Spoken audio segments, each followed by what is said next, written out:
Welcome, listeners, to Keeping Up with the Nerds Variety Hour, hosted by Rene Bravo and Bryan Quevedo. If you are a new listener of the show, please follow us on our socials on Instagram at Keepin' With The Nerds and Twitter at Keepin' With Nerd. Our podcasts are recorded in Whittier, California, and are posted on Podbean, Spotify, Apple Podcasts, and Google Podcasts every Wednesday at 11:30. Thank you, and enjoy the show.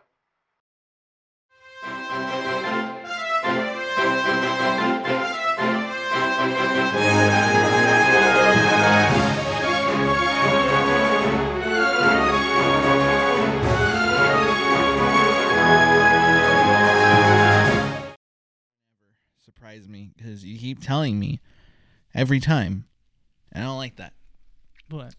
I don't like you telling me when you're starting to record. Oh. Yeah, it just throws the element of surprise away. Because now I know that you're recording. I am. Yeah, I miss that. I miss that little bit where we just naturally go into the podcast. Last week we had to kind of like formally do it. Well, yeah. Last week's episode was fun. It was. Yeah. Yeah. Did Andy had a good time? She had a great time. Yeah. Mandy? Yes. Yeah. She loved it. Yeah. No, she was excited. She was like, she couldn't stop talking about it for like, really? like a day or two. Yeah, she was just like, and then she told me, she's like, I know she's going to tell me, you outed me right now. And I'm like, no, it's just cute when she says it because she comes home today. Mm-hmm. We record on Fridays. Yeah. If you guys don't know. But she comes home today after work and she's like, is it weird that I listened to the podcast even though I knew like what I was said? Like, no, Rene does it all the time. Mm-hmm. It's not weird at all. Yeah. It's fine. It's good. Nah, she enjoyed it. Yeah. It was great. Okay. It was a fun episode. It was like, I don't know. I think it felt the energy was, active Definitely. the entire way through. But you can tell that they were both nervous. Yeah. At first. Oh, yeah. But I liked how we basically like tricked them into giving us content for that episode. They were the ones they expected it was going to be like a back and forth kind of thing. No. We came in going like, yeah, we have nothing written. Yeah. I'm sorry. I mean, we never have anything written. No. It all comes from our hearts. Yeah. That sounded very Kingdom Heartsy. Comes from your heart. Oh shoot! You know what we forgot to do? What? Check who actually needs to open up the episode. I actually have it ready, and it's your turn to open the episode. It's my turn to open up the episode? I Okay, opened cool. it last week. I remember. You closed it. Are you sure? Yes. Because we have positive. not broken this streak in 36 issues. No. You're good. Okay. You open. Okay, just making sure.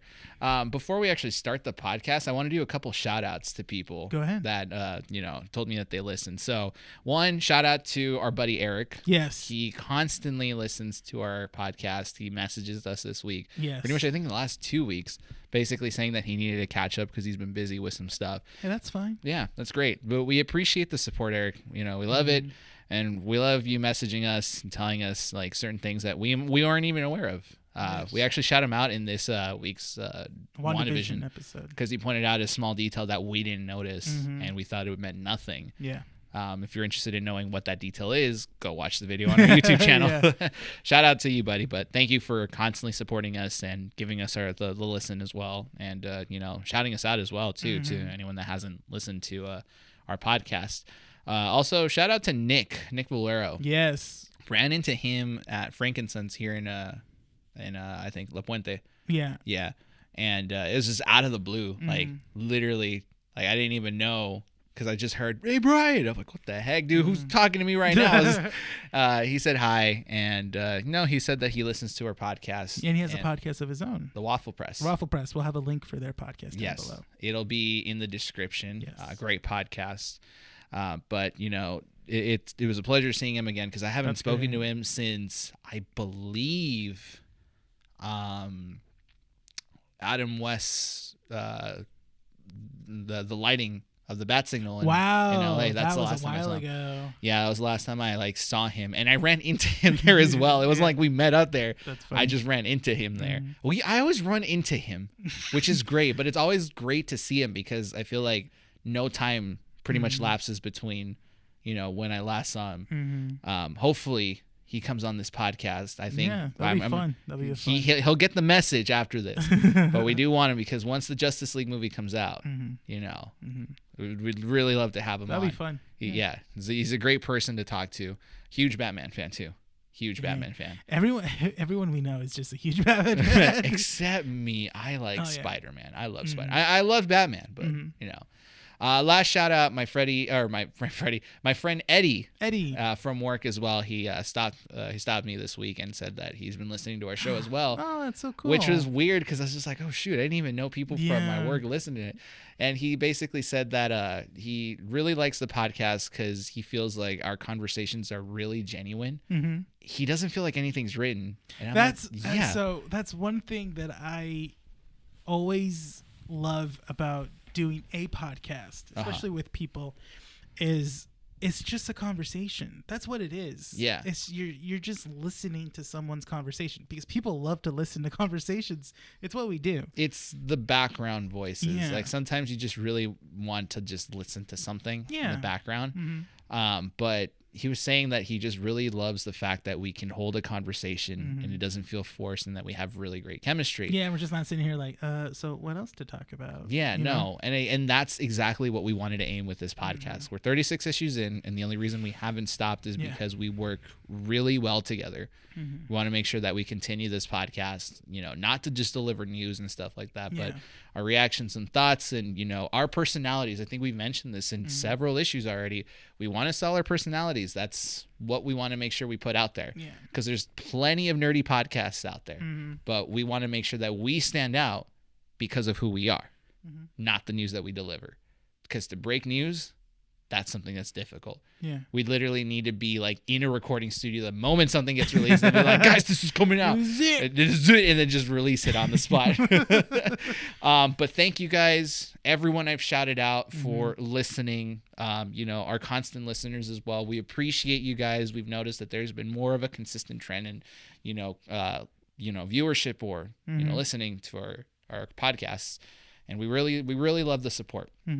If you have not recommended this podcast to someone, please, we ask you guys to recommend this because we want to be bigger. We want to be better. Yeah. Let us know what you guys think. We want to reach out there to the nerd world, to every single nerdy person out there. Yes, yes. We want to keep growing. The end of the year, by the end of this year, that's what we want. Yeah. We want to grow and make a good enough presence out there.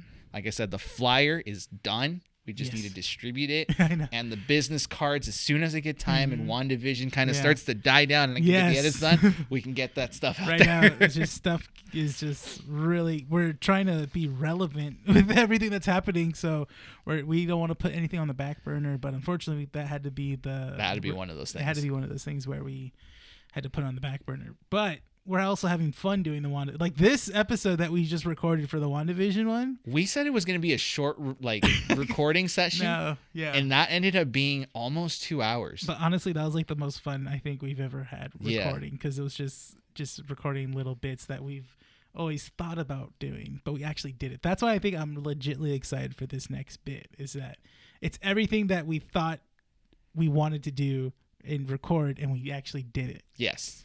So that's been great, but are we ready to start the show? Yes, go ahead and get on with the intro. All right, so here we go. It's my turn, you said, It's your turn. I got to carry the same energy I had last week into this one, so here we go. Hello, citizens. Welcome to Keeping Up with the Nerds Variety Hour, coming to you from 12920 Philadelphia Street, Whittier, California. Aiming to be Whittier's #1 podcast for all things nerdy. I'm your host, Bryan. Rene. And welcome to the show. Hey. Issue 30. Is it 38? 36. 36? Oh my God. You forgot. I literally just said it at the beginning of this episode. Oh my God. I was like, huh? I haven't had the energy drink yet. No, and we got a different one. We got Ghost branded energy. So you know about this? Yes, because it was advertised on it on Instagram. Ooh, I think so. You know what I've always find really freaky is Instagram when it comes to advertising and Facebook. That is strong. Yeah, it's sour, right? Now it's sour. Ooh. Mm-hmm. I felt that. Ooh. Because I have the Warheads one. Yeah, I have the Sour Patch Kid Red Berry. So this is Warheads watermelon. Sour and watermelon. It smelled like watermelon, like off the bat. This does taste like a not sponsored, by the way, no. but if you'd like to sponsor us, hey, you know where to find us. No, this is interesting. All right, new energy really drinks. New energy drinks Yeah, these for are really good. Oh my god. yeah. I love the Sour Patch Kid one. New energy drinks for a pretty packed issue this week. Has 200 milligrams of caffeine. You're still in this? You're still reading this I'm stuff? still reading it. You're that It's interested, good. huh? It's good. We got an issue to get to. Yes. Yes, because we've got some stuff to talk about today. I tried to do it, but I don't want to do copyright. Well, we know Warner Brothers like strike. Right there. Everything that you make is ours now. We have no money made, so Fatality. brutality.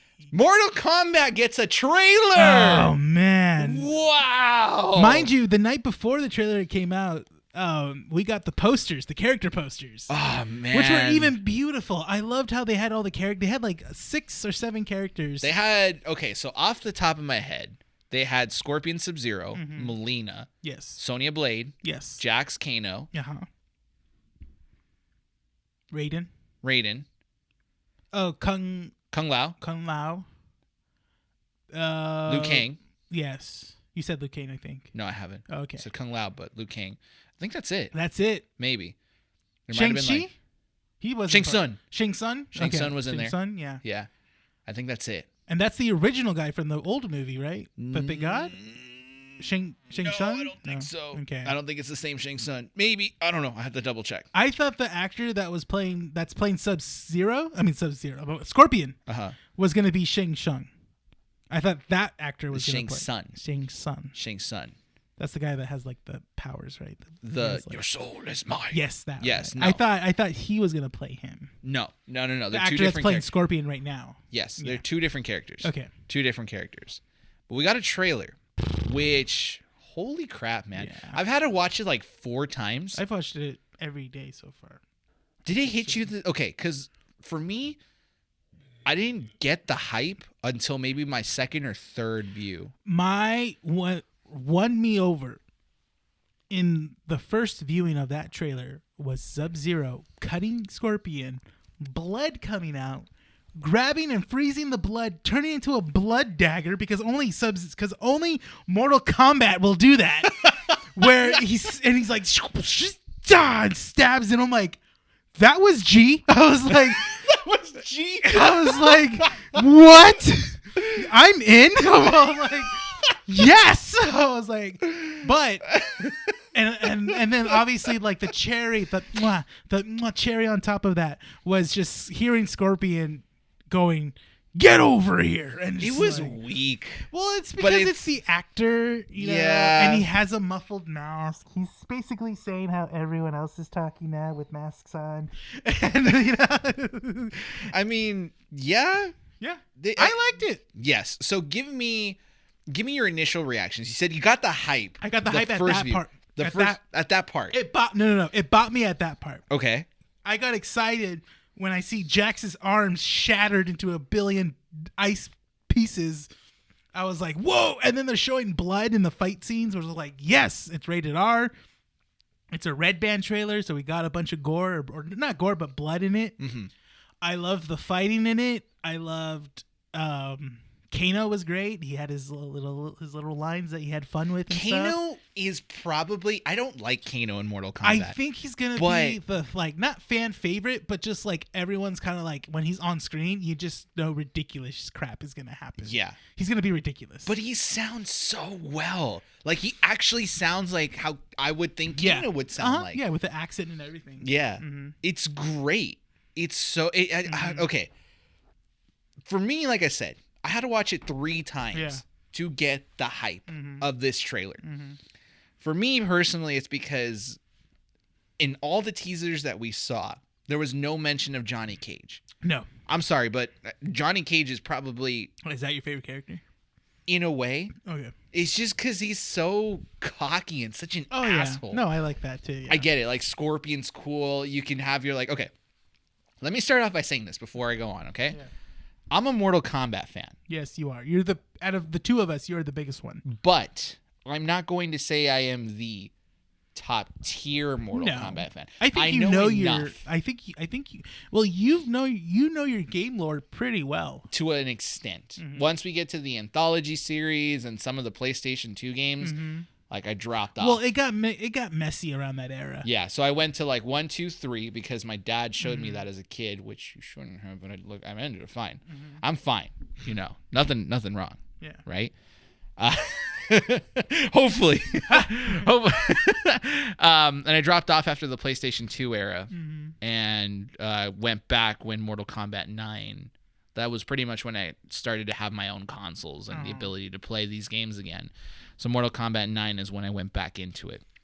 So after 9, 10, and 11, we're at 11 now. Yeah, that's when I kind of like started picking up some stuff. I watched the original movie that came out, Scorpion's Revenge, the new animated movie, and then some other stuff in between as well. So I kind of know some of the lore, but not to the extent that, you know, there's the super fans out there. Yeah. Because I know there's going to be some people out there who's like, oh, your favorite character is not Noob Saibot? Oh, what? Well, okay then. No I one guess likes you don't. Noob. Yeah. What? There's some people that like Noob. So, but doesn't mean like, oh yeah, you're It's that whole discredited. thing. Well, it's because of the whole Scorpion Sub-Zero rivalry thing and how Noob Saibot was the original Sub-Zero. No, that's true. So it's like that whole aspect is what makes people love Noob so much. Do you think that's what's going to happen in this new movie? So because they confirmed that Sub-Zero is the antagonist in this film. So here's my thought, because I had to watch it, like I said, 3 times. Yeah. And I picked it up on like the 4th or 5th viewing. Yeah. That there were kind of key like little scenes that were shown, because as far as I understood, I think NetherRealm Studios, which are the development team that is actually working or that have developed these games, the Mortal Kombat games, that they're working alongside New Line Cinema to produce this this movie, to make it as close as possible to the video games, or, you know, have elements that would appeal to the fans. There's a scene where what looks like to be Hanzo, the Scorpion, before he becomes Scorpion, pick up a dagger, tie it up with a rope, and then start chucking it across people and all that stuff. Yeah. So that could be the sequence in which the clan, I'm trying to remember the clan. Give me 1 second. Oh, I should know this, and somehow I don't even know. There's, oh man, come on. There's the Scorpion. I have to look this up because I have not seen it in a while. Fill the quiet air. How are you guys? The Shirai Ryu. There it is. The Shirai Ryu. That's Scorpion's clan. Oh, okay. Yeah. And then what's Sub-Zero's? Sub-Zero's. Cold Ryu. The Lin Kuei.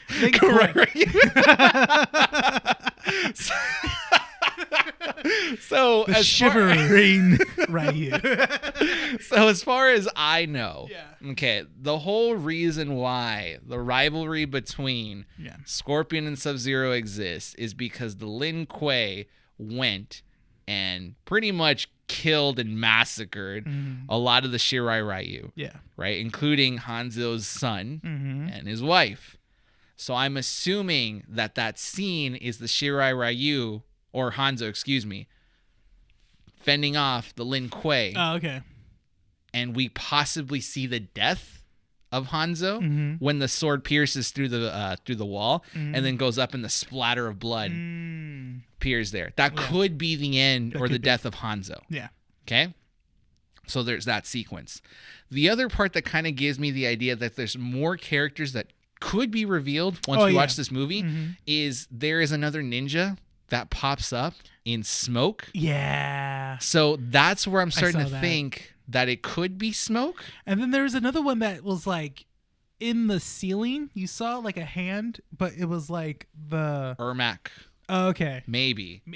And then the smoky one could also be Noob Saibot. That's what I figured as well, too. It could be either Noob or Smoke. If it is Noob, it could be that the Sub-Zero Scorpion fight that we see in the trailer is the second Sub-Zero fighting Scorpion in order to avenge his brother's death. That makes a lot more sense now. Yeah, so there's probably more to this than we are led to believe. We're still not getting a whole lot of... I mean, we usually... when it comes to a Mortal Kombat story that takes place in the beginning of the story of the franchise, the quote unquote not main hero, but like the main protagonist, if anything, that we follow is Liu Kang half the time. It's technically Liu Kang because he is the chosen one. That's the thing. And he was shown in here as just like a side character. We didn't even get to see him like be the one that they know. It was Kung Lao that we saw that was. Funny thing you said that. Yeah. Because you haven't played any of the video games, right? No. So I was talking to my fiance about the Mortal Kombat timeline. Yeah. And I said, like, even I get confused because it's been rewritten so many times. Yeah. Mortal Kombat 11, I finished it finally. Like, because I can't finish video games because it just takes me forever. And I'm always, like, super busy. I get left behind. Yeah. But I, like, stuck it out and I said, I'm going to finish Mortal Kombat 11. Mortal Kombat 11 kind of explained why the timeline gets rewritten so many times. Yeah. It's because of the new character that was introduced there. I think her name was Kronika. Yeah. That she wants to keep writing it back so that she can pretty much like rule over all of the worlds essentially. And Liu Kang constantly gets chosen as, you know, the savior to save Earthrealm essentially. In the end, once you defeat Kronika, spoiler alert, obviously you defeat Kronika. Yeah. Liu Kang becomes like the god. He becomes a god essentially, taking over Raiden's powers and essentially becoming like, you know, keeper of dimensions and stuff like that. I don't remember exactly what it was said, but they go back and they restart the Mortal Kombat timeline. And who do you think Liu Kang chooses to be the defender of Earthrealm? Kung Lao? Kung Lao. Oh, okay. Because originally it was supposed to be Kung Lao. Oh. So it's kind of cool that you said that. I was like, so it does kind of like assume that it is. Yeah. Liu Kang is the one that everyone follows, but Kung Lao. That's pretty cool then. Yeah. That's a good little shift in the gears, if anything. You're really liking that, huh? No, it's really good. Yeah. I figured you'd like that one. I tried it. It was pretty good. But yeah, this one looks really interesting. Like I said, it looks like they're changing up like protagonist dynamics, if anything. It's a new character. His name's Cole or something like that. And he has the mark of the Mortal Kombat. I saw that. So that's pretty interesting how we'll see how that turns out. I do like how Jax looks, you know, with his arms and everything. He looks legit. He looks cool. I love how they were making fun of him because he looks like Steve Harvey with his mustache. Oh, yeah. But I don't see it too bad. I mean, I don't see it right away. No. I will say that I'm kind of bothered that it isn't Goro that rips his arms off. That it's Sub-Zero freezing it and then breaking them. Yeah. But I mean, look. It looks like this is playing it. You could have played, New Line Cinema could have played this safe and said, we're going to produce Mortal Kombat to the T and give you what we get in the books. Yeah. In the movies, or in the video games, right? Yeah. No.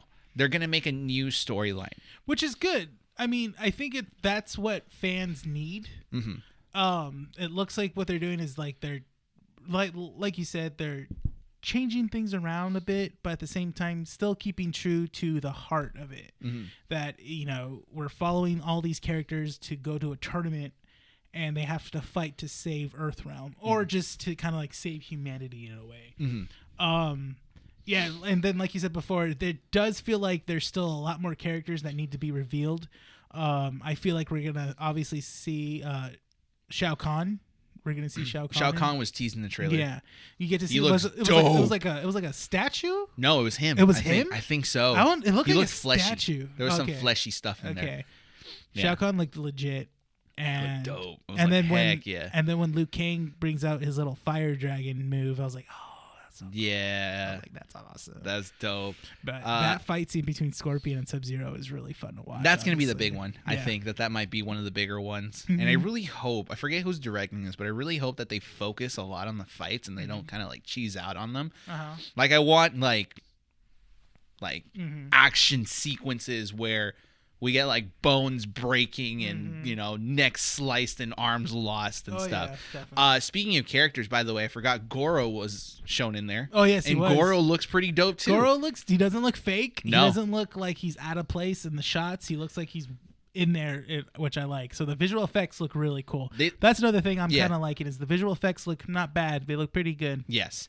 Reptile, I think, was kind of teased in there. I don't know if you noticed it, but there is a lizard-looking thing that's right there. Okay. Yeah. I really, really hope that Johnny Cage just somewhat teased on there. Mm-hmm. Maybe like they mention him in the end or something, because I think they might want to work on a second one. Maybe he's in the beginning and he dies or something like that. Don't say that. Sometimes that happens. Be too. sad, dude. He just gets his balls busted. I remember they had that where it was one of those fan made, or not fan made. It was like a pilot / like run of the Mortal Kombat trailer that they did had like Michael Jai White as Jax, and where that storyline where basically they send Johnny Cage, he was like a double agent, or not a double agent, he was working for the police and stuff, and he found his way against Baraka, and Baraka ended up killing him and something like that. In that fight. And I was like, oh wow, okay, so they just killed off Johnny Cage. I was like, oh, it could be that. They could like that. They could probably show it off, but to kill off a fan favorite character like that, it's kind of a little bit weird. Yeah, well, they're changing a lot, so they are. It could be maybe he's captured or something. That could be it too. Maybe that's what drives Sonya to go to the tournament. Yeah, and stuff like that. He could be there. He could have basically went to the tournament himself and got lost, or like you said, captured. Yeah. I will say, introducing the new segment, Brian's Bothers. Dun. I will say that there is a little bit of a bothered with Melina's character. Yes. Okay. Okay. So hang on. Let me say this. Go. I don't mind her look. If anything, yes. Because here's the thing. Melina is supposed to look hot. Yeah. Like, are you getting audio? Yeah, this is just my end. All right. Hello? Okay, maybe. It's still weird. That's okay. We got it. What did you do? Nothing. Don't worry about it. It doesn't come up like that recorded. It's just how the feed is coming in. That was weird. I was like, why am I lopsided? You're like, I can't hear her correctly. Let me say this. Melina is supposed to look hot. That is her thing. But when she takes the mask off and you see those teeth, you're like, oh, yeah. I can still go for it. Maybe you can. I ain't into that. Okay? I ain't into that. So I don't mind her look because she is supposed to look like, oh, dude. And then, like I said, the mask, and you're just like, no. But her existence feels kind of weird if my girl Katana's not in there. Because Katana has that rivalry with Melina. Yeah. No, that's true. Yeah. And it was supposed to be, because Melina's supposed to, if I remember this correctly, she is produced out of Baraka's species. I forget his name, or the name of the species. I'll look it up once you kind of give me your thoughts on Melina. And Outworld genetics, basically, which is supposed to be like how Katana looks like, because I think they kind of like take her DNA or something like that and they morph her, and that's how Melina was created. So it does feel kind of empty that Melina's in this movie, but they haven't showcased Katana. Yeah. You know? So I'm kind of a little bit bothered there in the sense that my girl Katana's not on there. So what did you think of Melina? The look of it, if anything, is, I don't know, it's weird. It seemed like there was like pieces missing from her mouth. It didn't feel like it was like a legit kind of like sharp jaw. You know how like she has, like, it was sharp teeth yeah, here and then like a normal mouth in the front. Yeah. And I don't know, it just seemed like basically like someone like cut her mouth that way, as rather as like organically having it. Yeah, like her mouth kind of like, it was like kind of like this, where it was like a smirk, almost like a grin. Yeah. But it felt like it was like someone like cut her mouth that way, rather than like naturally having a mouth like that. So it'd be interesting because, okay, so the species is the Tarkatan. Okay, the Tarkatan. Yeah. It'd be interesting to see the Tarkatan be in this movie. Oh, yeah. Yeah. And then I would want to see how they'd be showcased there, because they could probably sell you on her look if the Tarkatan actually had the full-on teeth, grin all throughout their mouth. Yeah. And then Melina's had that, you know, half teethy grin, half normal human mouth, because she was spliced from both Outworld and Tarkatan kind of like genetics, right? Yeah. So it'd be interesting. I think that would be the sell for you, though. Yeah. Maybe. Because she does not look half bad. Okay. She looks pretty decent. Okay. Okay, as in like, yes, you're gonna settle for it. Yeah, okay, I'll settle for it. Obviously, I have to settle for it. It's already made. The right? movie's gonna come out. Yeah, it's only 2 months here from here, right? Yeah, basically. Oh, it comes out in April. Yeah, April 16th. April 16th. Nah, it's a long. It feels like a long wait. And it does, but then it doesn't, because we're gonna get through. March pretty quick. We have Godzilla, and then Mortal Kombat. No, so then you're right. Cut. Snyder Cut, Godzilla, then Mortal Kombat. My God, man, the next 2 months is gonna be like intense. Yep. Intense. Wow. Let me ask you this: What do you want to see from this Mortal Kombat movie? I do want to see well choreographed fights. You're gonna get that. I would want to see good character arcs, but I know that we won't get everyone's character arcs at least well done. Obviously, we're gonna get like main ones, but I don't know. And then I want to see like how are they gonna lead it up to a second one if they do a second one. Like I want to have a good ending where it doesn't just end, but obviously it's like this whole story's over, but there's gonna be time for another one pretty soon. Like this is where it leads off. Would you want it to end in a way that it's like if there was a second one you can move on with it? Yeah. Or would you much rather have an ending that gives you the assurance that there is going to be a second one? I guess it depends how the movie's gonna go. But the thing is that the Mortal Kombat universe is such a large world and with so many stories in it as well too, that they could keep going and just introduce more characters along the way and stuff like that. If anything, I think I would be happy if they ended it, but then with reassurance that there could be a second one in the future. I'm kind of like on that boat where it's like I'm on the fence that I don't want it to end in a way that has a second one, but I kind of do. Because if there is an assurance that we are getting a second one and then it doesn't make enough money that they don't want to make a second one, then we lose out on the fact that the ending wasn't satisfying enough. Right? And you haven't seen Scorpion's Revenge. No, I haven't. You need to see that animated movie. I lent it to you. I know. You need to watch it. And the only reason I tell you to watch it is because it's one way to tell a Mortal Kombat story from the beginning with a good enough ending that gives you the idea that they can produce more out of it. Because a lot of the different times you have like in different storylines, sometimes Shang Tsung dies. Sometimes he doesn't. Sometimes it just focuses on the Sub-Zero Scorpion arc. Sometimes it focuses on, the actual Mortal Kombat fight where Liu Kang needs to defeat Shao Kahn to essentially save Earthrealm. So there's different ways that it can end. One, what I want to see from this movie is I want to see more characters. They already said and teased it in multiple articles that this is going to be a movie that's going to appeal to the fans, so there's going to be a lot of Easter eggs. The animated movie gave us that. There was that whole toasty bit. I think one of the most popular things is like that whole toasty. Yeah, that little bit. So we might get it, right? But from what I've understood of them like teasing here, like things here and there, they've said that they're going to be replicating some fatalities and brutalities from the Mortal Kombat games. Exactly what? Obviously, two of the most favorite, famous ones. Scorpion grabs the neck and pulls the head out. With the spine. Oh yeah. Scorpion wins. Fatality. That one. And then the other one is Sub-Zero freezing the whole body and then punching it and just obliterating it.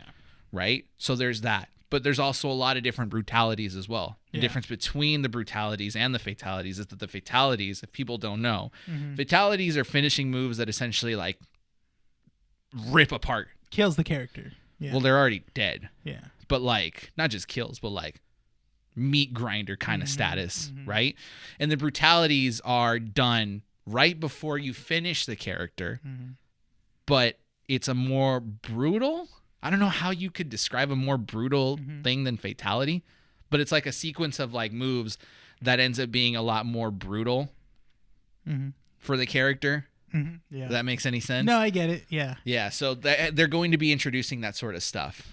I do want to see more characters as well. Yeah. Hopefully things like characters like Ermac, Rain, Smoke, Noob Saibot. Maybe we actually get the robots, Cyrax. Maybe. That'd be interesting. That Reptile obviously is a fan favorite. Johnny Cage. There was another one, and I forget his name. Cabal. Do you know who Cabal is? No, that doesn't sound. The speedster. The one that goes like really fast and has the sights and stuff like that. Yeah, Cabal would be really interesting. They could also introduce newer characters that have been, showcased. Aaron Black, the cowboy.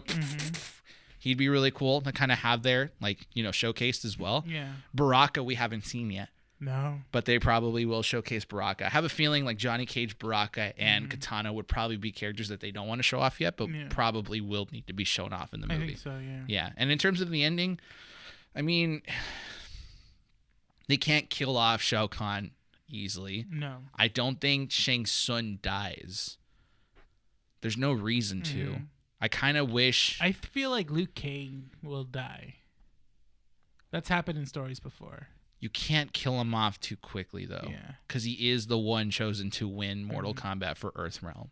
So if you want to kill him off, maybe in the second one. Yeah. Unless this is a different plot line. Because, again, 11 pretty much explained that there are multiple continuities of Mortal Kombat that exist. Yeah. And this could be one of them. Like you said, Liu Kang dies. Cole is the one that's chosen to win and defend Earthrealm from being taken over from, Outworld and stuff. Yeah. So it'd be interesting. It would be. It'd be really interesting. Man, we got a lot to look forward to. I know. There's so much that's going to happen. And that movie just looks so good. Again, I just love that whole, grabbing the blood. You're still on that, Making a blood dagger, man. That was awesome. I never thought of that. I never thought of, having Sub-Zero freeze someone's blood in his hand and shifting a you weapon. Have not played enough Mortal Kombat, man. There's some stuff where you literally will go damn. From the last 2 games, or actually last 3, 9, 10, and 11, there's some stuff, dude, that you're just like, wow. I would say just watch some Let's Plays, dude, of Mortal Kombat games. Watch it. Or I've watched the one where they did all the fatalities. You had to watch through all the fatalities. Those are fun. Those are fun. Those are really fun. And I'm glad they brought back friendships in Mortal Kombat 11. Oh, that's what they should do! A friendship or a babality. Oh, okay. That would be a fun teaser. Yeah. Who would that happen to? Not Sonya. Kano for fun. Oh, you know what? I feel like if that had to be the character you had to do with. A babality? Yeah. To Kano. That really makes sense. It'd be funny. Yeah. What if they showcased a friendship? That'd be funny too.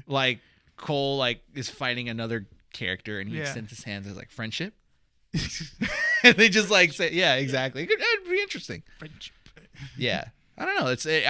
I don't know. But we might get someone fall into a pit as well too. Ooh.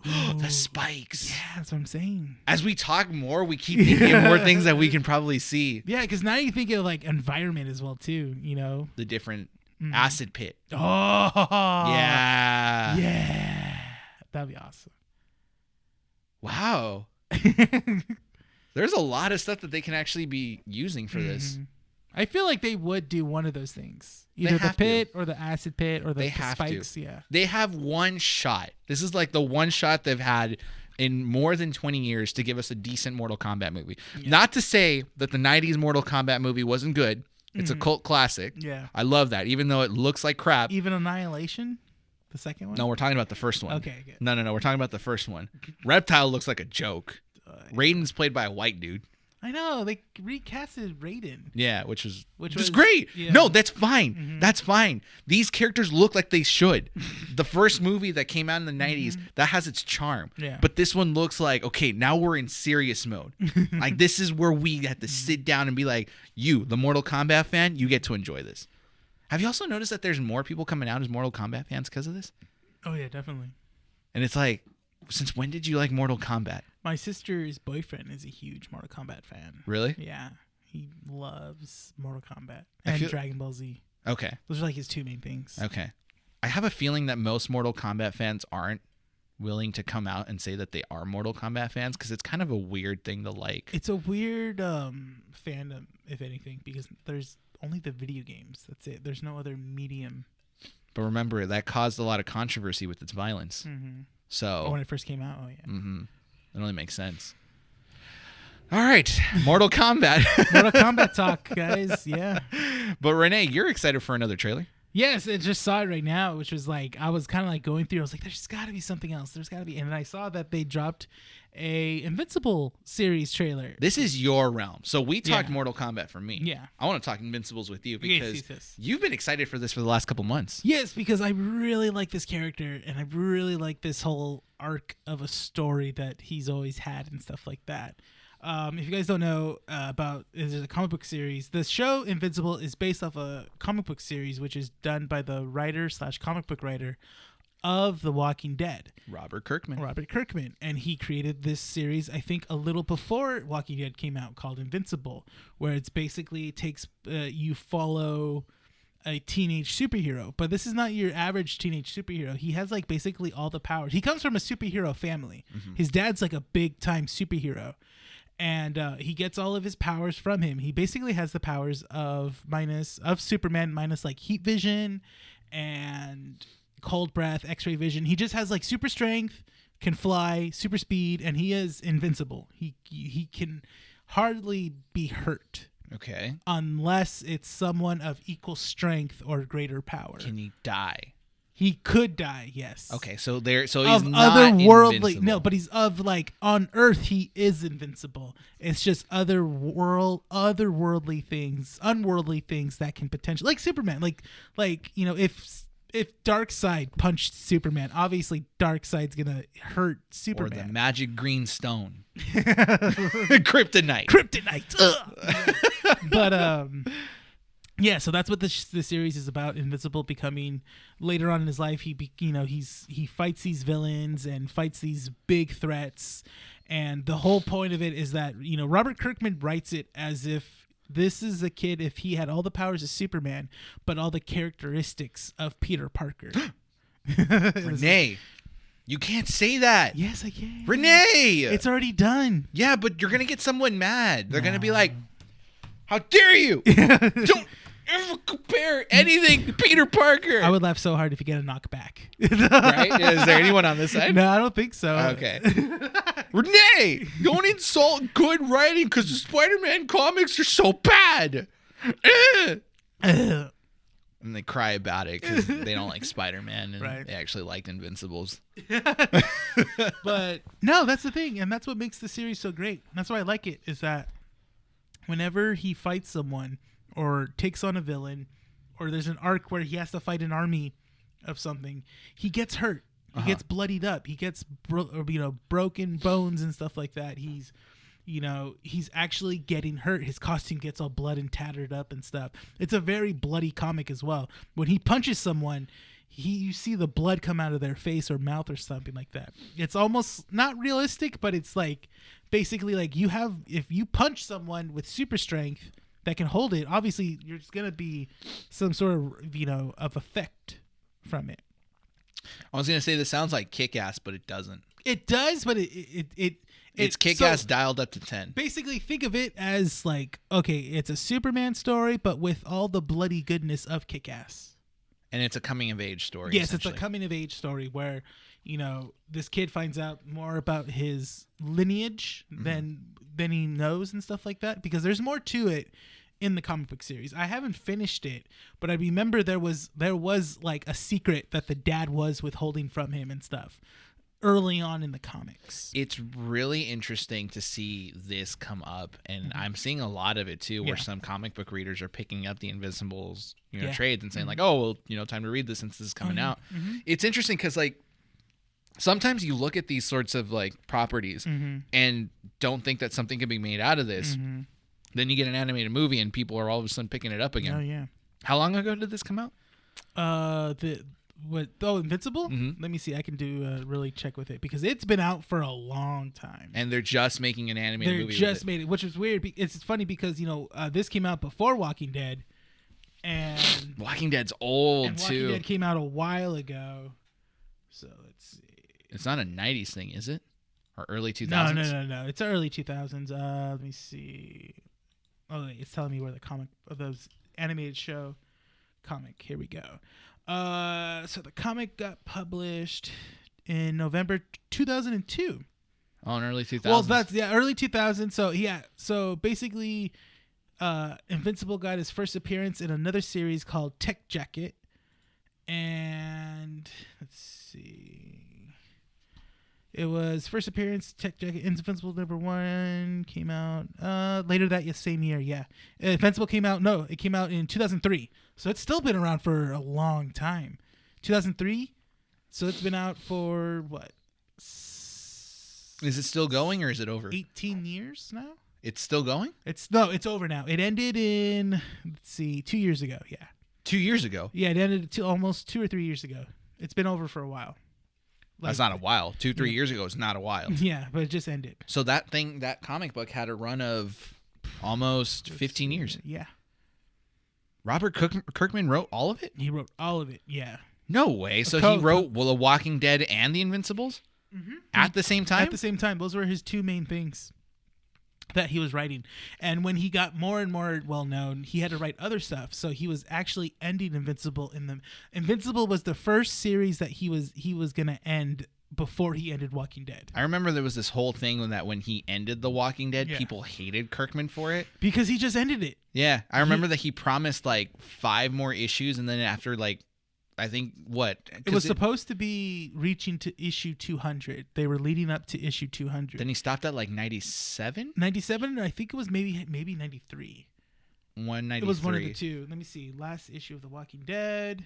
Because I remember, I used to collect the Walking Dead comic books, the first prints of it. Yeah. And then I remember trying to pick it up and finding out that they said, literally last minute, right before they were going to release one of the last issue, Robert Kirkman said, "Yeah, I'm done. I'm not going to write anymore. I know I promised 5 more or something like that, and yeah, we're just not going to publish the other ones. This is where it ends." And it did end in issue 193. 193. Yeah, 193 was the final issue because he wanted to do up to 200. Yeah, it was leading up to 200 issues, and they even solicited you can buy issue 200, but then for some reason Robert Kirkman went on Twitter the day before release of it and says, "Okay, hey guys, the last issue of The Walking Dead will be 193. I get it from a creative standpoint, because sometimes if you feel like the story's over, then it's over. Because The Walking Dead story was technically over. Yeah, I mean, I'm still not. I mean, I don't mind it because I never really read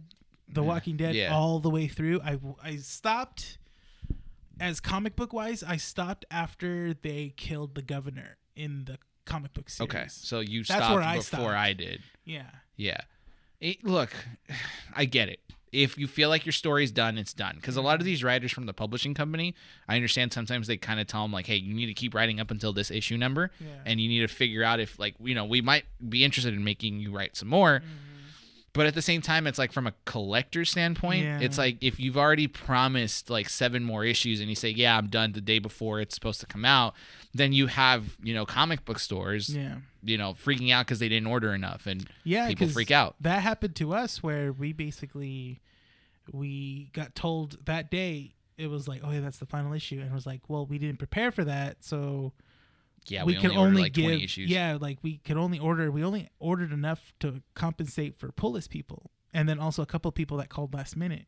By the time the store opened, we were already sold out. So I feel like the idea of comic book collection is still new to some people, because most of them are going to say oh, well, they always do reprints, right? Yeah, but it's always the first print. The first printing is what you want, guys. Yes, the first prints, because those are probably, I don't know, it's just, I feel like it's a weird thing to explain, but it makes sense. No, it does. Right? It does, yeah. Because you want the first print. It's also vinyl as well too. That's the thing. If people don't know, you want the first pressing of that record when it first came out. If you get, see, that sounds natural. Yeah. But try explaining first print collecting to someone that doesn't collect comic books. You can still explain it as the same thing as a normal book, a first edition. It just, okay, maybe because I've had personal experiences with people looking at me really? Why does, yes, I never had that problem. Because I think you hang out with more comic book people than I do. I guess so, but even then, I have Gwen Stacy's first appearance in the Spider-Verse. First print. First print, yeah. That's my most sacred comic book. There. I guess I've explained first printing as it's the first printing run.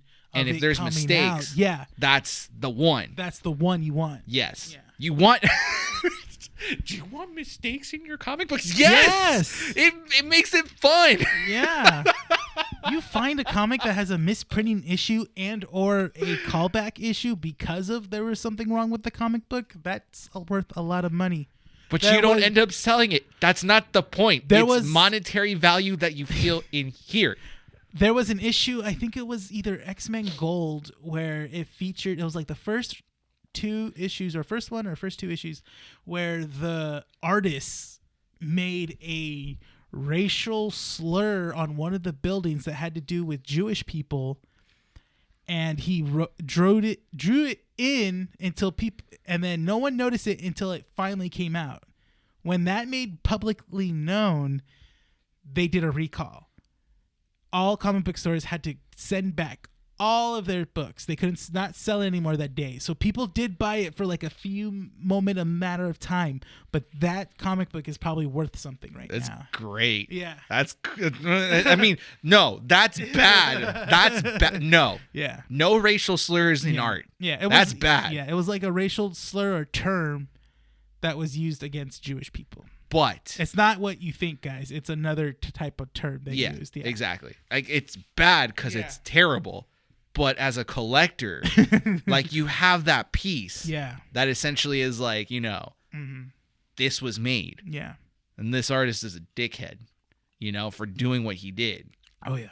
So there's that. Yeah. It's kind of like, and I know we're diverging, like we're kind of that's like, fine. That's what we're tangenting off the whole Invincibles thing, but it makes the episode longer. Go ahead.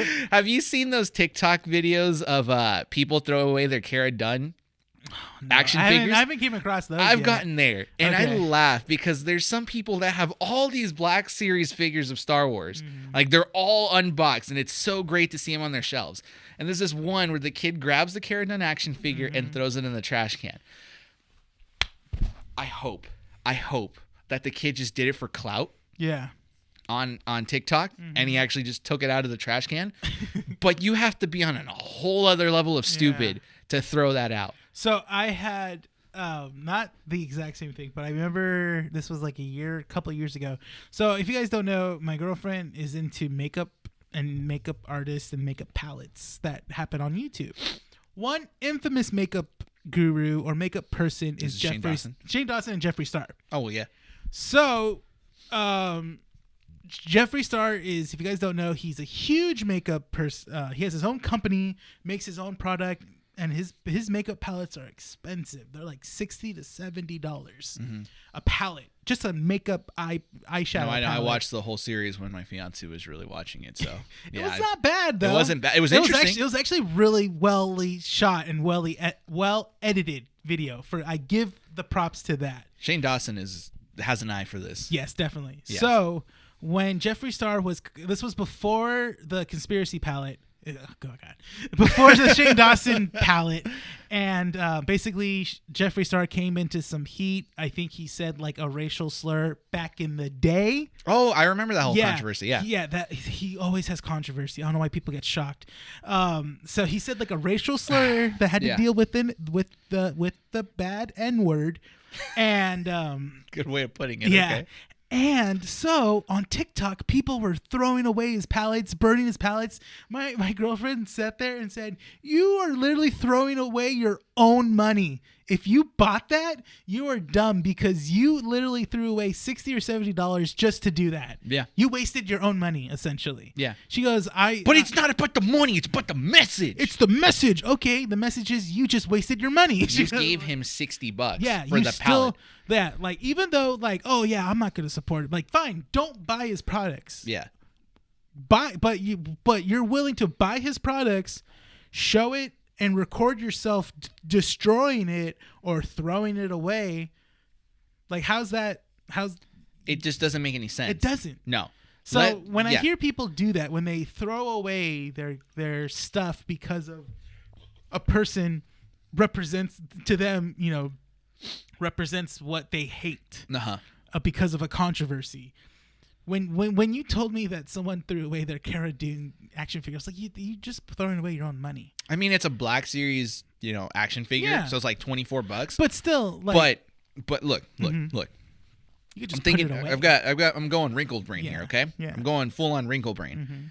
You hold on to the action figure, and you wait for, I think it's Hasbro that makes them. I want to say Mattel. Mattel. It's one or the other. Yeah, Mattel or Hasbro. We could be wrong. It could be both. You wait until they pull out the action figure. They say, you know what? We're not going to make any more. Wait a couple of years. When you're in need of money, you put it on eBay with its original box and you sell it for $300 or $400 because there will be people that would want to buy it. Even though she's got this Hasbro, it's Hasbro. Hasbro. Okay. Even though people have this massive hatred towards Gina Carano. Okay. What? I looked up Star Wars, who makes Star Wars Black Series figures, and on Walmart they have the Cara Dune 6-inch Black Series figure. Guess how much it's going for at Walmart? Like $250? $2. Woo!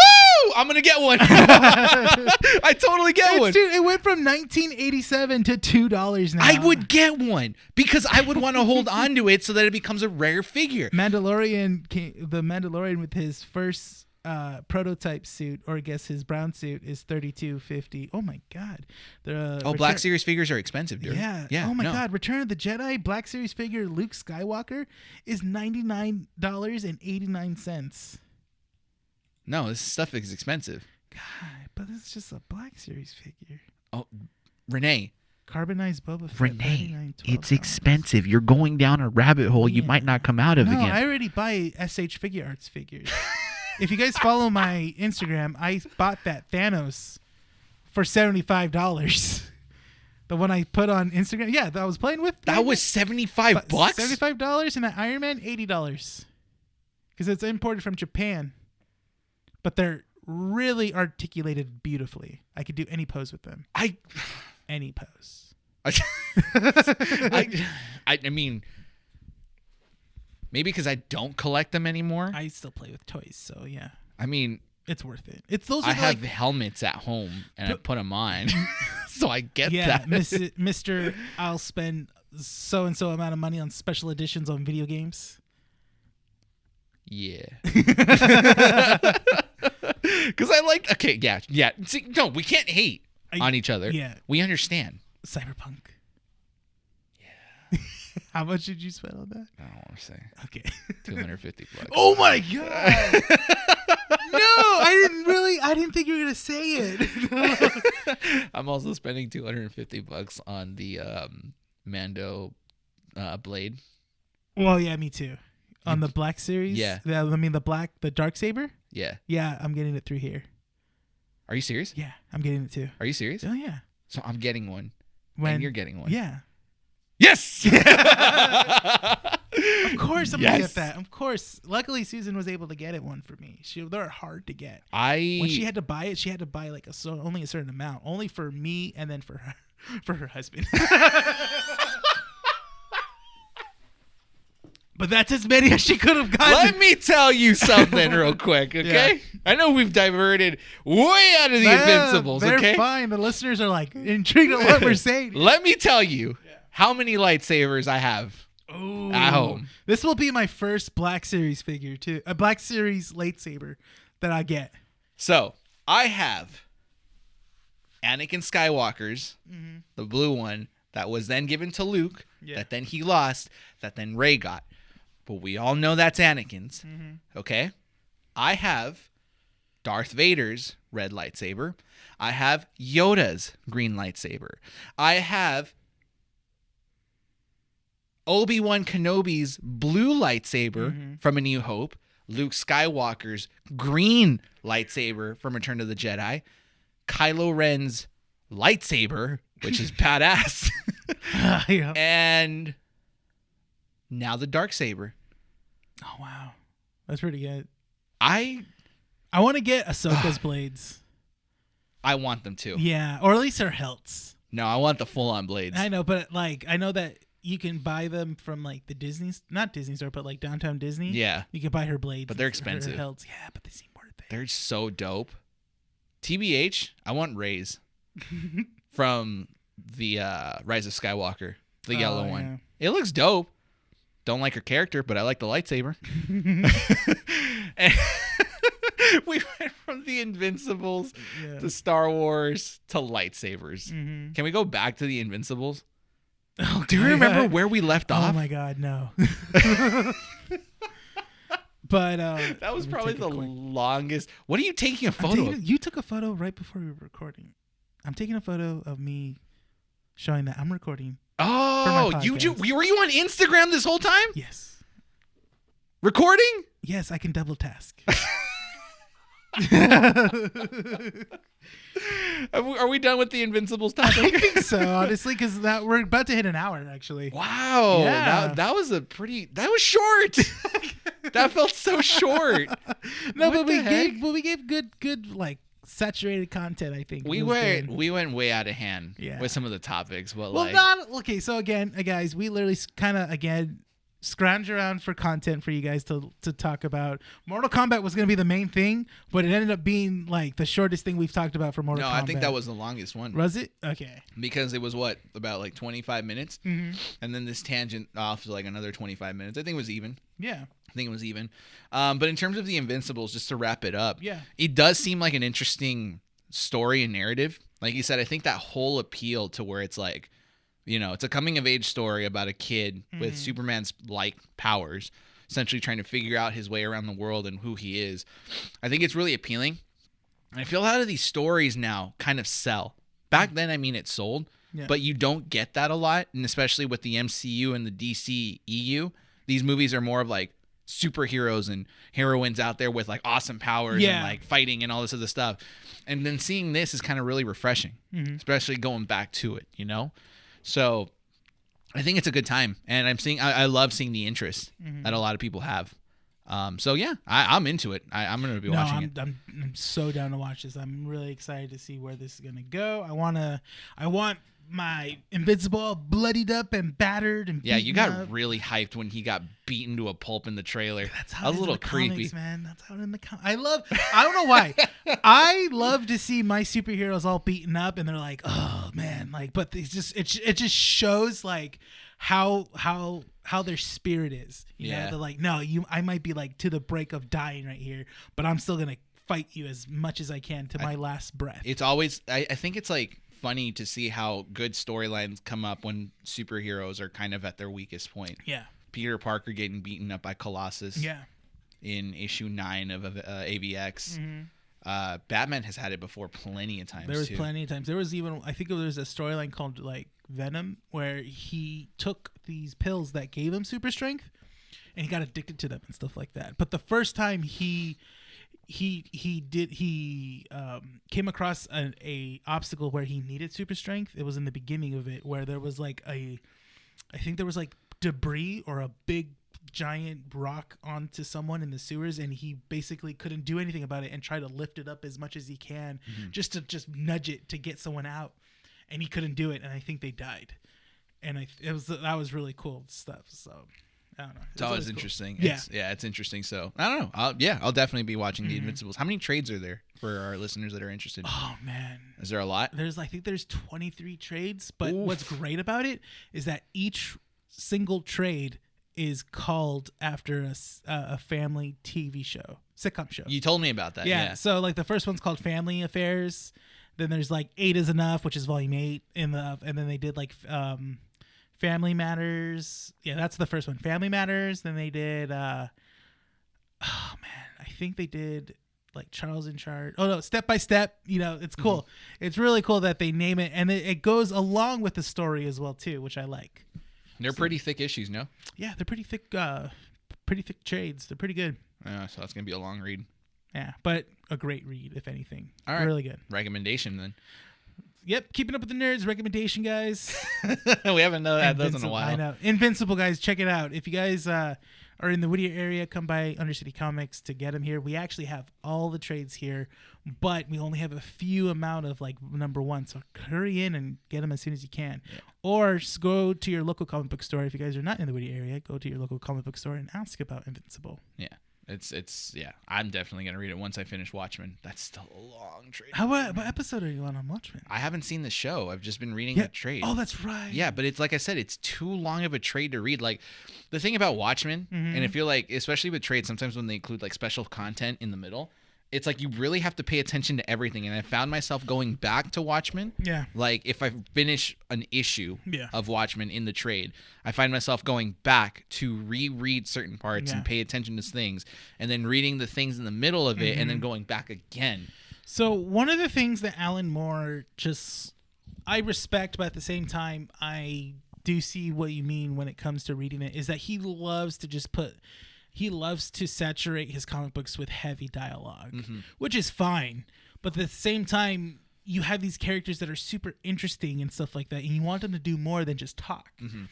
That's why what's great about adapting this stuff is really good. Like V for Vendetta, when he did V for Vendetta, V is a completely different type of anarchist than he is in the movie. In the movie, he's more of like doing what's best for the country, rather than in the comic books, he's just doing chaotic things just for the sake of it.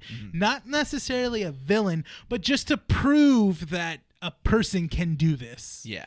Not as so much as thinking what's best for the people. He's just showing off, like, you push someone to the edge, this is what you're going to get. This is your result. Yeah. But that's the thing, is also in Watchmen as well, too. In the TV show, they basically go beyond the graphic novel. They go beyond that. It's a pseudo sequel almost, in a way. They go years after the events of the first Watchmen series of the graphic novel.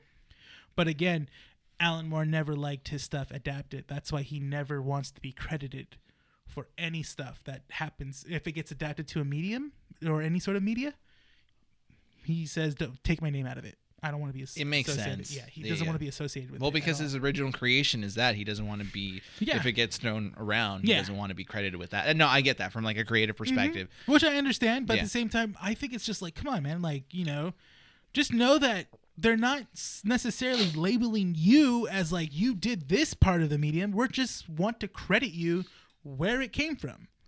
And I think he doesn't see it as that. He's more of line of like, oh, if people see my name to it, they're just going to associate me with that than with my graphic novel that I put in, which again, I see, but at the same time, look at it from this perspective. Yeah. If, let's take it, for example, like Watchmen, right? Okay. So if a normal person comes in and watches the show, so it's like, oh, this is interesting, right? This is really cool. They come into a comic book store, they're talking to someone and be like, oh, Watchmen, the comic book? Wait, there's a book? Yeah, it's a book. Yeah. Oh, that's interesting. They pick it up. There's more of like an interest to do so, rather than someone like, like think of Harry Potter. Yeah. Most people haven't read the books. My fiance, for example, not to throw her under the bus. I love you. I think we talked about it in the last We have, episode, yeah. I love you, babe, but like you're missing out on the books. I've told her, I'm like, the movies are far different than the books. I feel like the books actually explain, a lot of a lot of different sequences that, the movies can't really get. Yeah. One of the examples in The Half-Blood Prince, when Dumbledore falls through the staircase after Snape kills him, the book explains it much more emotionally than the movie actually shows it. I feel like the movie was like, oh yeah, done and dead. Like all within a matter of like 10 minutes. The book actually kind of was more emotional. Yeah. There's no incentive though, because you already watched the movies. Yeah. Whereas someone who, listened to The Watchmen, oh great, there's an interest, and they didn't even know that it was written by someone else. So I get it. There's probably more of an interest to probably pick up the book. Where are we at in the podcast? An hour and 7 minutes now. All right, real quick, because you did mention, I do want to end with this. Yeah. What was it, Willy's Wonderland? Willy's Wonderland, yes. I finally watched the infamous Nicolas Cage Five Nights at Freddy's non-Five Nights at Freddy movie. Five Nights at Freddy's non-Five Nights at Freddy's Nicolas Cage Ghost Rider movie? Ghost Rider movie called Willy's Wonderland. And I watched it on Valentine's night with my girlfriend, with Mandy and I. And I rented it on digital. It was for $19.99. Convince me to rent it. Convince me. Not for $19.99. I don't say that off the top of my head. Okay. If it's under $10, rent it, or $10.99 or $10 or $9.99, go ahead and rent it. It seems like an interesting Cage movie. So what happened? So basically, I will say this: when I watched the movie, I was like, okay, cool, let's see where it goes. And the movie's only an hour and 30 minutes exactly. That's right. Bryan just was like, what? Exactly Exactly an hour and 30 minutes. Like not even seconds. I think it's like an hour and 30 and 20 seconds. If anything, this movie, including credits, it probably is under an hour and 30 if you don't include credits. Okay. But so upon watching it, I was like, okay, let's see where this goes. Nicolas Cage does not talk at all. He has no lines. I mean, he is mostly doing grunts and kind of going, oh, and I wouldn't hate that. Yeah. But then upon watching it, I'm thinking in my head, I'm like, how did they get Nicolas Cage to agree upon this? Like, what was the bit? Like, what was the how do we get Nicolas Cage to be involved? All right, here's the pitch. Ready? All right, Cage. So listen, yeah, we got a movie with you. Okay. Where you're gonna be a janitor. All right. All right, so you're gonna be a janitor. Yeah. And you're gonna be working the night shift at a rundown Chuck E. Cheese like place. Okay. So Five Nights at Freddy's. Maybe. So we can't say that because we can get sued. My kids play that. Yes, thank you, Cage. But okay. What we're gonna be doing is, or what you're gonna be doing per se, is you're gonna be working the night shift there, and all the while as you're doing things, these animatronics are gonna come to life. Yeah. And they're gonna try to kill you. That's happened in the game. Yeah. Okay, but we can't reference that. Okay. No. So no, Cage. Listen. We cannot because we cannot afford a lawsuit, okay? Got it. So it's like it, but it's not it. So what's the place called? So it's called Willy's Wonderland. But Freddy Fazbear's... No, do not say that, Cage. We cannot say that. Okay. So these animatronics will try to kill you. Okay. All right, you're not going to have any dialogue. That's fine. Okay. So we need you to I like act. it already. Good. Okay. So are you on board? Yes. All right. You're going to be pretty bloodied. Is that okay? That's fine. All right. This is not a Ghost Rider sequel. I'm out. So that's probably how it's pitched. Probably. But upon watching it, so the thing is that it only follows like Nicolas Cage, and then like this like teenage girl that tries to like burn it down or something like that. Like, why? She knows the evil of it and stuff. She knows the animatronics. I'm like, wait a minute, how does she know? Is there some like secret thing with Nicolas Cage's character? So no, actually, you think there's something revealed that like why he's the way that he is, but no, he's just like, oh, okay, he passes. So okay, this is not a spoiler because this happens at the beginning. He's basically driving in his most expensive Charger that he has. He's driving around, hits a bed of spikes, and then it's like, oh crap, okay, so he waits for a tow truck to come and find him, takes the tow truck in. They're like, okay, here, it's gonna be $1,000. Oh, okay. Here's my credit card. We don't take credit cards. It's cash only. He's like, oh, okay. He goes, but if you want me to fix the car, you can work it off here. I have a friend that needs help that cleaning up a pizza parlor place. Here you go. And he's like, okay, stay here for the night, clean everything up. Willy's Wonderland, right? Yeah. Keep talking. And like he's like, okay, and then next thing you know, Nicolas Cage is like, for some reason he's drinking energy drinks as well too, like every hour. Okay. Which makes me want to drink energy drinks upon watching it. And I'm like, I already have addiction to energy drinks. Like, don't like. We have an addiction to energy drinks. This is how we function. Yeah. And it's just weird because then there's like a group of teenagers that come into the play where it's like, okay, they're very like one-dimensional too. They're like not even like somewhat interesting, but you're just basically like, okay, well, they're here to be killed the entire time. Okay. And I don't know, it's just weird. You find out not secrets, but like the town is aware of what's going on in this place. It's Five Nights at Freddy's. That's full on Five Nights at Freddy's. You're watching it, and it's just like, okay, but the animatronics don't even look good. It's legitimately people in suits. That's fine. But okay, sorry. Go but on. they don't even try to like, act animatronic like. They're just kind of like walking. That's great.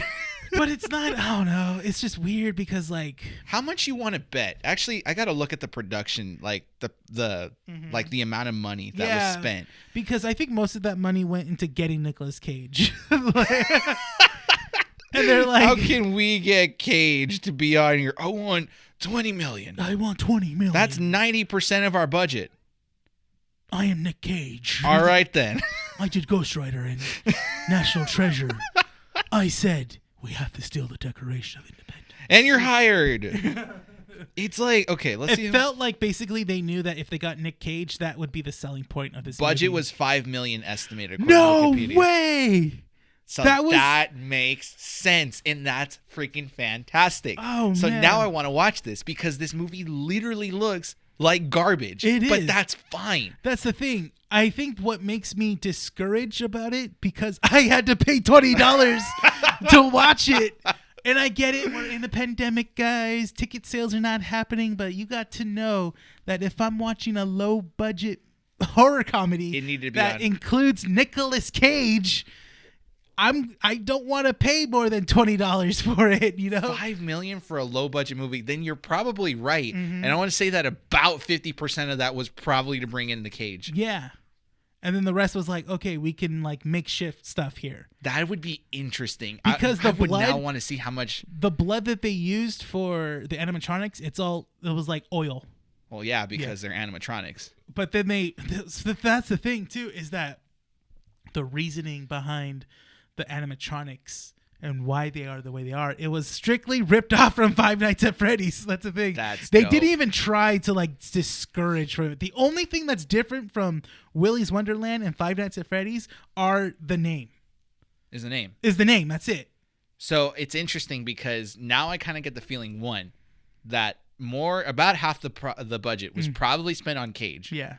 Okay. Two, whoever wrote this probably got tired of waiting for the Five Nights at Freddy's movie and just made it, because they've been teasing a Five Nights at Freddy movie for like more than 3 to 4 years. And it has to do with the creator, because the creator is like still making stuff. He's still making stuff, and he doesn't want to do it right then and there. Yeah. And which is kind of annoying, but at the same time, Five Nights at Freddy's is slowly losing its hype right now. That's the thing. No one's playing it. Yeah, I mean, 'cause even there's no new MatPat's games. kind of like MatPat from the Game Theorist. Like, even he's not making anything. That was like one of his biggest things, is they even said that he was more well known for this stuff because it brought a lot of traffic to it. But Markiplier hasn't played anything. Neither has Jacksepticeye. Like, none of the big, because there's no new games. Let's Players haven't played it. I've seen Markiplier play that one where you build the animatronics. Yeah. And that was it. And I was like, that's it? No. I was like, what? How's that a game that you would want to play? Bring in traffic anymore. No. So I think that they just took advantage of it and said, like, we're just going to catch the last end of it and see if it sells. I'm still interested, but I probably won't dump the 20. That's the thing. With Five Nights at Freddy's, my girlfriend, Mandy, loves Five Nights at Freddy's. She's played it. She loves the lore. She got me into the lore. I love the lore of Five Nights at Freddy's. I love the story. I do and I don't. I love the story because it's so interesting. It's so good. And I'm like, man, if they made that into like an animated movie or even a live action movie, you have good potential. You have good story to work with. Yeah. But it doesn't happen. That's the thing. And I think that's why I'm a little disappointed at Willy's Wonderland, because they just basically ripped it off and not even try to be clever, but took like the easy aspects of Five Nights at Freddy's. But they have Nick Cage. That's the thing. I don't know. I think if anything, like I said, guys, if you have the opportunity to get it for less than $20, around the $10 budget, get the movie. Watch the movie. So what we need to do, or if it's on Shudder, get Shudder and just watch it. So what we need to do is we need to make these boxes where we can like put people in to watch the movie. Okay, then we sell tickets at like $3 or $2 a pop. Okay, it's all enclosed, so we still have social distancing and stuff. And then we feature the movie, and that's how we don't have to pay $20 for it. There you go. There you go. Or drive-in. Or just a drive-in. Yeah. I don't know if they're doing drive-ins for this movie or not. They aren't. I wouldn't.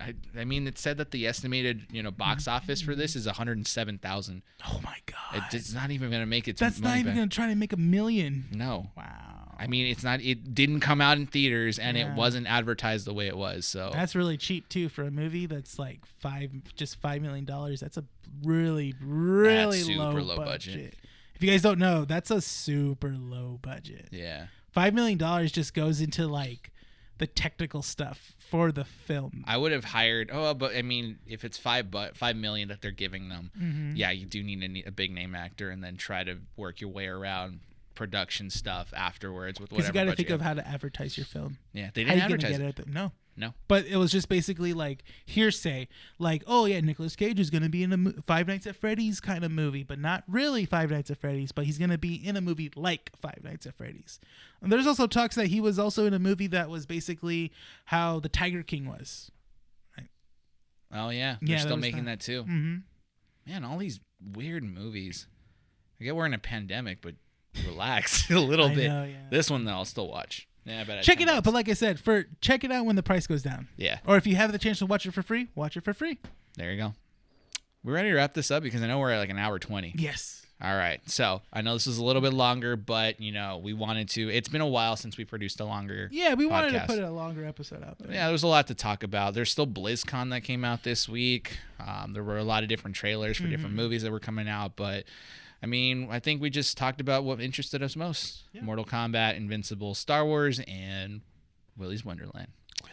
So, just a reminder. Oh man, I can't even speak. We're reaching the end. I didn't even notice you put your hat on. That's how much this affected me. Oh wow. Yeah, I think this is good, but good. it probably affected me a little different than the other ones. But just a reminder, guys, if you guys made it this far to the podcast, just a reminder, we do release these podcast episodes every Wednesday at 11:30, wherever you get your podcasts: Podbean, Apple Podcasts, Google Podcasts, and Spotify. You can also find them on YouTube. So if you have not checked out our YouTube channel, please go search up Keeping Up with the Nerds, subscribe. We have a WandaVision series on there as well that comes out, cross your fingers, every Monday. It just depends on when I can get the editing done for it because we've been working on it and making a more elaborate and better for you guys to enjoy. If you guys have not followed us on our socials, we do have an Instagram and Twitter. Just look up Keeping Up with the Nerds. We will be posting up whenever something new comes up. And we also have a TikTok as well, which I don't think we've been actively using. No, I've been trying to come up with videos to come with, but we've been so focused on the WandaVision episodes. It's hard, but just look up Keeping Up with the Nerds and follow us on TikTok as well. Once we have the opportunity to do so, we'll go ahead and work on it there. I think that's about does it, right? Yeah. Perfect. All right, guys. Thank you so much for listening to Keeping Up with the Nerds. Renee, are you ready to take us out? Yes. Remember, same energy from last week, just elevate it a little bit. All right, let's go. Thank you, citizens, for listening to this issue of Keeping Up with the Nerds Variety Hour. I'm your host, Rene. And this is Bryan. Coming to you from 12920 Philadelphia Street, Woody, California, recording at Undercity Comics. We thank you, citizens, again, and hope to see you all next time.